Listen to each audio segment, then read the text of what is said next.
టిట్కో ఇల్లు నిర్మించారు కానీ లబ్ధిదారులకు ఇవ్వలేదు, ఇచ్చిన చోట మౌలిక సదుపాయాలు లేవు అన్నది ఒక ప్రధాన ఆరోపణ ఎదుర్కొంది గత ప్రభుత్వం. మీరు ఇప్పుడు దాన్ని ఎట్లా సెట్ చేయబోతున్నారు? అంటే ఈ టిట్కో హౌస్ ఏంటంటే 2014-19లో 7 లక్షల హౌసెస్ ఈ రాష్ట్రానికి శాంక్షన్ చేయించామండి సార్. దాంట్లో 3 రకాలు 300, 365, 433 రకాలు చేసాం.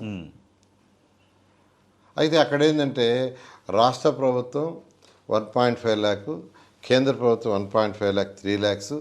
అది కాకుండా రాష్ట్ర ప్రభుత్వం మరొక 90,000 ఇన్ఫ్రాస్ట్రక్చర్కి, మొత్తం 3,90,000 ఇచ్చేటట్టుగా రిమైనింగ్ అమౌంట్ బ్యాంక్ లోన్లో వాళ్ళకి అరేంజ్ చేస్తే ఓవర్ ఏ పీరియడ్ కొద్దిగా కట్టుకునేటట్టుగా, ఎక్కువ బర్డన్ లేకుండా ఆ విధంగా ప్లాన్ చేస్తే గత ప్రభుత్వం దాన్ని మొత్తం ప్రాజెక్ట్ని నిర్వీర్యం చేసింది. 7 లక్షల్లో మేమే 4,80,000 టెండర్లు పిలిచినాం. వర్క్ స్టార్ట్ అయింది. ఏదైతే 25% కంటే తక్కువ అయిందో అవన్నీ ఆపేసింది. అయితే ఈ హౌసెస్ యాక్చువల్గా కట్టేదాని ముందు ఏంటంటే, నేను ముఖ్యమంత్రి గారు నాకు ఎప్పుడైతే ఈ ప్రాజెక్ట్ ఇచ్చారో, హై క్వాలిటీ ఎప్పుడైతే చేయమన్నారో, దీని మీద అనేక దేశాలు కూడా స్టడీ చేశాను. చాలా చక్కగా, అంటే హై క్వాలిటీ ఇచ్చామండి. అంటే ఎవరు నమ్మరు. ఫ్రంట్ డోర్ ఫ్రేమ్ టీకుడ్ పెట్టాం. పేదల ఇళ్ళకి ఎవరు కూడా నాకు తెలిసి ఈ దేశంలో టీకుడ్ పెట్టింది లేదు. అదేవిధంగా వర్టిఫైడ్ టైల్ ఏ గ్రేడ్ వేసాం.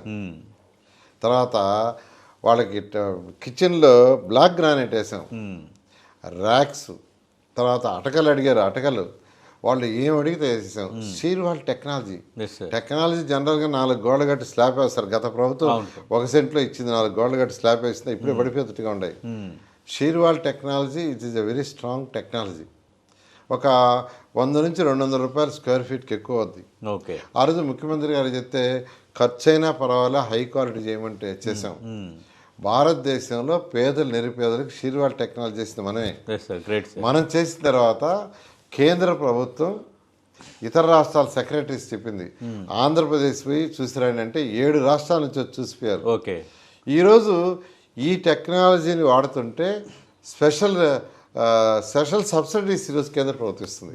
ఎవరైతే న్యూ టెక్నాలజీస్ వాడతారో వాళ్ళకి, ఎందుకంటే పేదలు నిరుపేదలకు కూడా మంచి ఇల్లు కట్టాలనే కాన్సెప్ట్ ఈ రాష్ట్రంలో ముఖ్యమంత్రి గారు తీసుకొస్తే ఈరోజు కేంద్ర ప్రభుత్వం కూడా అలా